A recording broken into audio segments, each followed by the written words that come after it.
সম্মানিত দর্শক শ্রোতা, আসসালামু আলাইকুম। আশা করি যে যেখানেই আছেন ভালো আছেন, সুস্থ আছেন। এখন আসলে আমি অনেকটা চিন্তিত মনেই আপনাদের কাছে হাজির হয়েছি, দায়িত্ববোধ থেকে হাজির হয়েছি। এই দায়িত্ববোধ থেকে হাজির হয়েছে এই জন্য যে মনের কথাগুলো না বললে নিজের কাছে নিজেকে অপরাধী মনে হতে হবে। তাই আমি বলতে চাই, জুলাই সনদ এবং এই সনদ বাস্তবায়ন আদেশ এখন আদালতের সামনে বিচারাধীন বিষয়। আগামীকালকে রুল হবে কি হবে না এই মর্মে সিদ্ধান্ত গৃহীত করবেন আদালত। দেখুন, আমাদেরকে কিন্তু একটি কথা স্পষ্টভাবে বুঝতে হবে যে কিছু বিষয় আদালতের নয়, কিছু বিষয় রাজনৈতিক, সম্পূর্ণ রাজনৈতিক।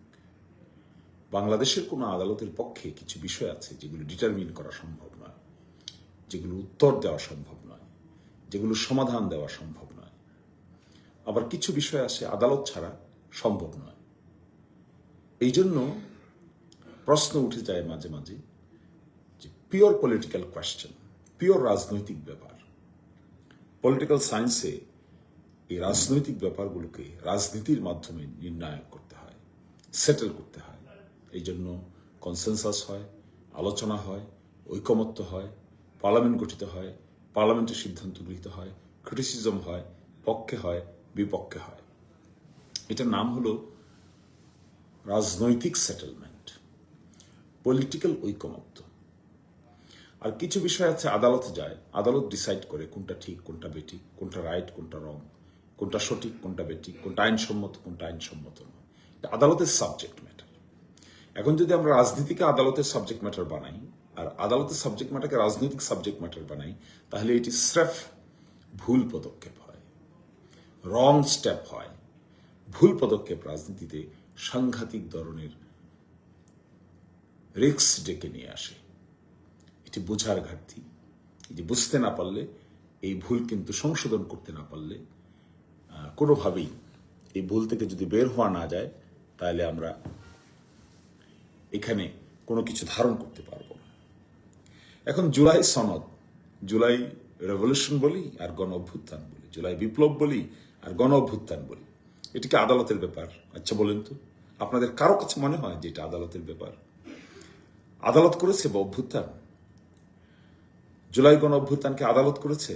জুলাই গণ অভ্যুত্থানের ফলে যে সরকার গঠিত হয়েছে আদালত করেছে? জুলাই গণ অভ্যুত্থানের ফলে যে সরকার গঠিত হয়ে যে ফাংশন করেছে আদালত করেছে? যে সংস্কার হয়েছে আদালত করেছে? বিচারিক কাজটা আদালতের উপর ন্যস্ত করা হয়েছে, আদালত করছে। নির্বাচন যে হয়েছে আদালত করেছে? গণভোট হয়েছে আদালত করেছে?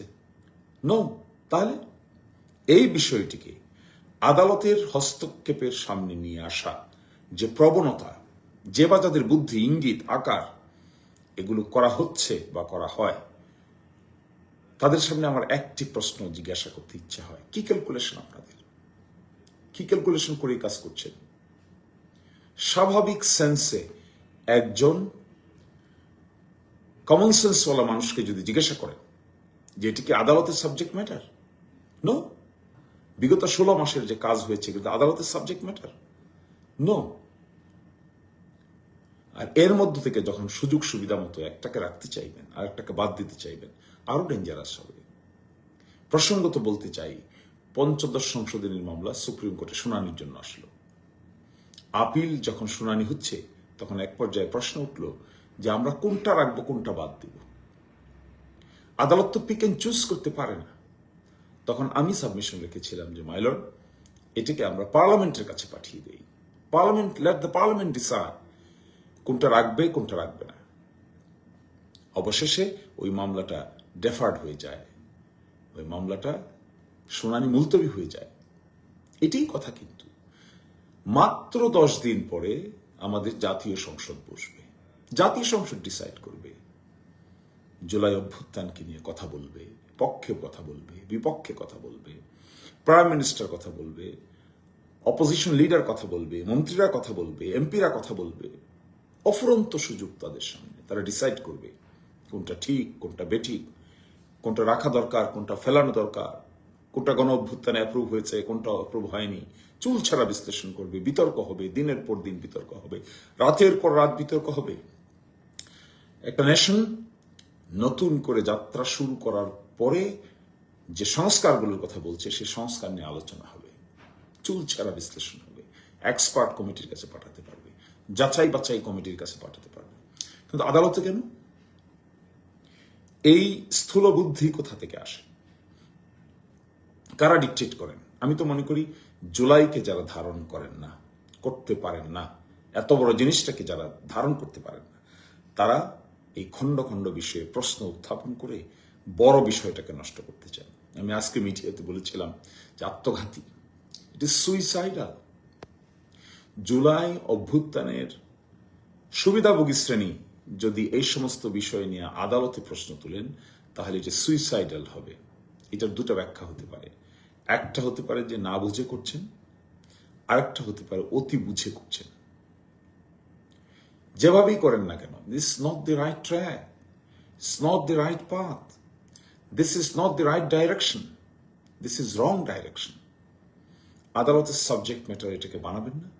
আদালতের সাবজেক্ট ম্যাটার এটা নয়, এটি পার্লামেন্টের সাবজেক্ট ম্যাটার। 10 দিন পরে পার্লামেন্টে উত্থাপন করে পক্ষে বিপক্ষে আলোচনা করে সঠিক জিনিস যা হবে তা রাখবেন, সঠিক যা মনে না হয় তা রাখবেন না। কিন্তু আদালতে নিয়ে এসে আদালতকে ইনভলভ করে আরেকটা বিতর্ক আদালতের ঘাড়ি চাপিয়ে দেওয়ার চেষ্টা করা হচ্ছে। অতীতে তাই হয়েছে। এভিডেন্স নাই তো জুই করে সাজা দাও, কোর্টকে ব্যবহার করো। রাজনৈতিক কোনো সিদ্ধান্ত নিতে হবে, নিজেরা নিচ্ছেন না, সে আদালতের ঘাড়ে চাপিয়ে দাও, তা আদালতকে বিতর্কিত করো। আবার একটি মামলায় কি সিদ্ধান্ত নিতে হবে সেটিকে আদালতের উপর চাপিয়ে দাও। অতীতে হয়েছে তো এগুলো, এর থেকে শিক্ষা হয়নি আমাদের? আবার আদালতের ঘাড়ে আমরা চাপিয়ে দিব এই সমস্ত hotly contested political issues. Hotly contested political issues must be settled by way of political consensus, discussion, debate is the only solution. সেখানে বাদ দিয়ে কোথায় এসে আদালতের ঘাড়ে চাপিয়ে দিয়ে জুলাই হাজার হাজার মানুষের জীবন, হাজার হাজার মানুষের আত্মাহুতি, হাজার হাজার মানুষের চোখ নাই, কান নাই, পা নাই, ঠ্যাং নাই, ল এনফোর্সমেন্ট এজেন্সির মুখোমুখি দাঁড় করানো, নিয়ে এসে এটিকে এখন আদালতের ঘাড়ে বন্দুক রেখে স্বীকার করার একটা প্রবণতা দেখা দিচ্ছে। আবার সেই পুরনো প্র্যাকটিস, পুরনো কালচার। এটা না, it's not the subject matter of the court, it is the subject matter of the people. People গণভোটে দিয়েছে, এটাকে আদালতে নিয়ে যাচ্ছে আমরা। গণভোটে হানা বলিয়ে দিয়েছে, আদালতের সাবজেক্ট ম্যাটার হবে কেন? ওয়াই? People voted. এখন এসে প্রশ্ন ঠিক না ঠিক না এটা আদালত ঠিক করবে? Question was done, question was asked to the people, people answered. এখন আবার আদালতের সাবজেক্ট ম্যাটার কি? এখন তো পার্লামেন্ট ঠিক করবে, depending on the result of the গণভোট। পার্লামেন্টের ফাংশন এটাই আইনে বলা আছে। এবং এইখানে আমার মনে হয় বড় ধরনের একটা ভুল করছেন। যারা করছেন তারা জেনে করছেন না জেনে করছেন জানি না। আমার দায়িত্ব ছিল সতর্ক করা, আমি সতর্ক করলাম। আমার দায়িত্ব ছিল আপনাদেরকে জানানো, আমি জানালাম। আমার যতটুকু জ্ঞান বুদ্ধি আল্লাহ তাআলা দিয়েছে, আমি মনে করি এটা কমপ্লিট রং স্টেপ, কমপ্লিট একটা ব্যাড স্টেপ, এটা ill motivated, ill advanced. Nobody should take this step. এবং বিশেষ করে জুলাই গণ অভ্যুত্থানের বেনিফিশিয়ারি যারা, তাদেরকে তো অবশ্যই কখনোই এই সিচুয়েশন তাদেরকে কোনো বেনিফিট দিবে না। সাময়িক অর্থে কেউ যদি বুদ্ধি আটিয়েও থাকে, তাহলে বুদ্ধিটা রং। আমি মাননীয় প্রধানমন্ত্রীকে বলবো, আপনি ক্লোজলি খবর নেবেন যে সরকারের পক্ষ থেকে কেউ কখনো কোনোভাবে এই সমস্ত কাজে ইন্ধন দিচ্ছেন কিনা।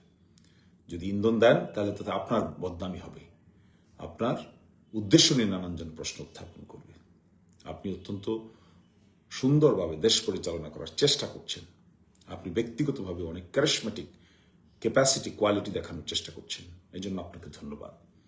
কিন্তু আপনার কনসেন্স ছাড়া, আপনার সিদ্ধান্ত ছাড়া কেউ না কেউ যদি এই ধরনের কাজ করে থাকে, এটি আপনাকে বিতর্কিত করবে, আপনার ইমেজকে বিনষ্ট করবে। এটা আমরা চাই না।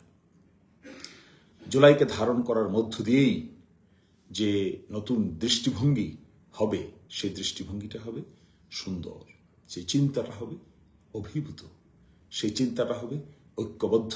আর এটাকে বাইফারকাট করার মধ্য দিয়ে যে চিন্তা হবে, এটা বিভক্ত হবে। বিভক্তি ভালো কিছু নয়। আপনারাই তো ঐক্যের কথা বলেন, আপনি তো ঐক্যের কথা বলছেন, তো আপনি এখানেও ঐক্যের কথা বলবেন। এটা সেন্সিটিভ পার্ট। বহু মানুষের জীবন আছে, কষ্ট আছে, সাধনা আছে, পরিশ্রম আছে।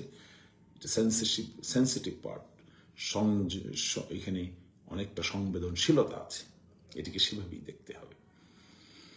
আর আপনারা এখন গণভোট নিয়ে যদি প্রশ্ন তোলেন আর জাতীয় নির্বাচনকে সংরক্ষণ করতে চান, তখন মানুষ আপনাদেরকে খারাপ বলবে। আর একটি সরকার মাত্র কয়েকদিন আসছে, সেই সরকারকে যদি মানুষ এখনই খারাপ ধারণা শুরু করে, সেটি মানুষের মধ্যে এক ধরনের আক্ষেপ তৈরি হবে। এটা আমরাও চাই না। অনেক দিন বাকি পড়ে আছে, আরো প্রায় 5 বছরই তো বাকি পড়ে আছে। এখনই কেন এই ধরনের কর্মকাণ্ডের সাথে নিজেকে সম্পৃক্ত করতে হবে? আমার বোধগম্য নয়।